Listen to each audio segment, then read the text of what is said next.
Terri, happy birthday. You would be 65, 64. I don't know. I'd have to figure that out. I'm not really good at remembering those things anymore. But this is a story about my life with Terri. We had 11 years. She's been gone since October 8th, 2022. I lost my brother that year in June, and I lost a dear friend, lifelong friends from grade school, high school, and he died November 5th. So I had a lot of death in 2022. But this is a story in the beginning when Terri started getting some memory back of who I was in her stroke and having half her skull removed and put in her stomach and her body rejecting it, and cranioplasties, a couple of them, and her body rejecting them, and going back and forth to the hospital and getting her back into her apartment, taking care of her cats. And I did not do all these things by myself. I had a friend that helped. I had a couple friends. I had a family that was with me, and we all together were able to take care of Terri. The thing is Terri would tell everybody, and she would point to me because she didn't know my name. This person right here saved my life. She would tell everybody, this person right here saved my life. And I would sit there and I'm like, I did not save your life. The doctor saved your life. And I didn't do it by myself. I had help. We have friends that helped us. And she would keep telling people this over and over again. And I felt this small because the whole time that I stepped up by accident because I wanted to know if she was okay, she put me down as a healthcare proxy. And what that entailed, 6 hours after it happened, was the doctor calling me at 1 o'clock in the morning asking me to give him the go-ahead to do surgery and open her brain up. And I didn't know her well enough to know that she wanted that done or not. And I said, would you do this for your wife, your daughter, your mother, your sister? He said, yes, I do think that it would be worth doing. I said, I don't want you to use her for a guinea pig, because if she can't come out of there and talk and walk and take care of herself, this is a very independent woman that laughs at life. He said, she will come back, but it's going to take a lot of work. So he did the surgery, many surgeries, in fact, and it took a lot for her to come back, a whole lot, and a lot of work on my part. And I stepped right into what I thought was dung. And she had made me out to sound like I was a saint, and I was anything but a saint. I hated what I was doing. It was nerve-wracking. It had my brain fried. I was overcompensating. I was wanting people to toe the line. I wanted everybody to take care of her like they were supposed to. I became my mother, with my mother taking care of my brother in 1975. A control freak is what I thought. I was angry that I stepped up to the plate and I swung. And I signed up for a job I didn't think I was qualified for. And she was telling everybody I saved her life, and I did not. I felt like a heel. I felt like a fraud. It was a lie. I had help. I had lots of help. I had people that supported me and helped me up too. Not just her, but held me up and kept me going. People that loved me and told me that I was doing too much and I needed to back off. People that cared for her that I had set up to bring her home a year later on her birthday.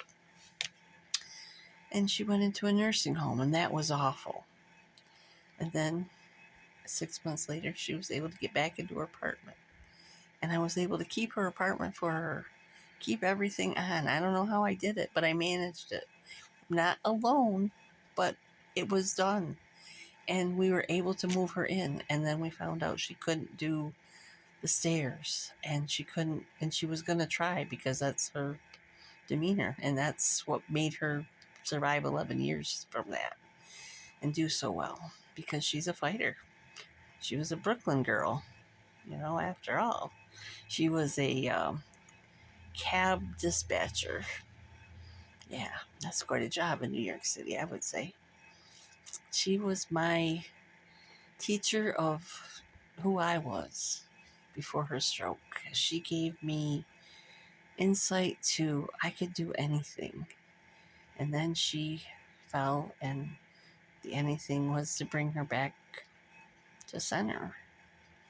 And we did it together, and we became sisters. We did. We became sisters. We could laugh and joke and fight and scream, and I let her know that I would be there.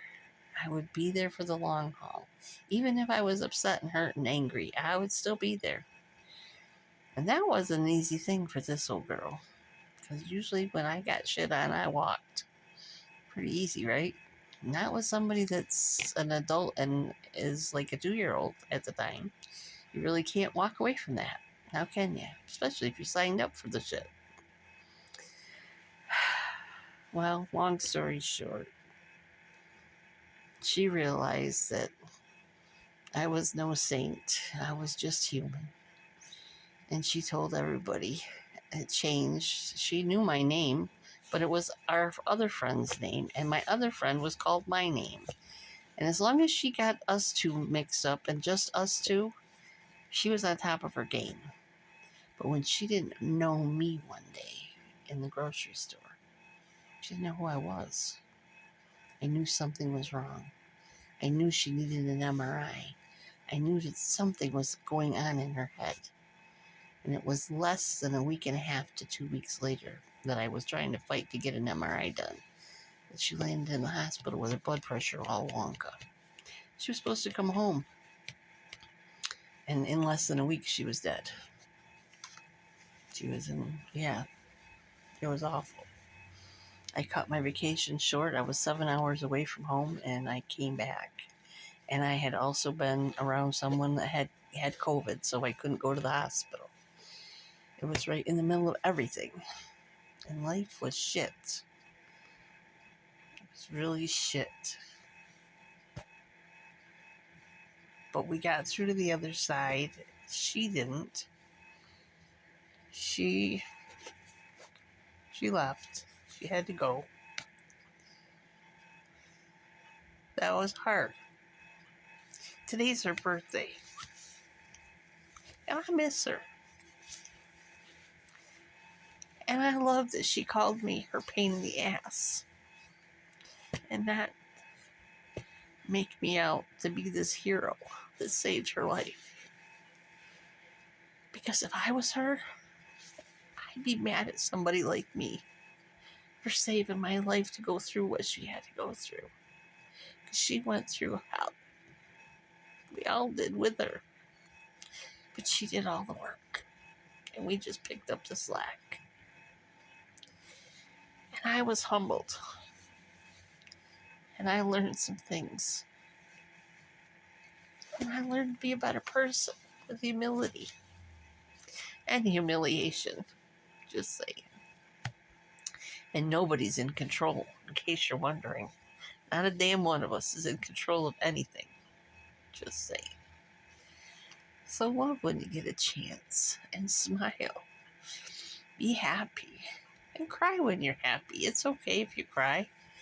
Let them tears roll. It's great. Watering one another. Embrace life.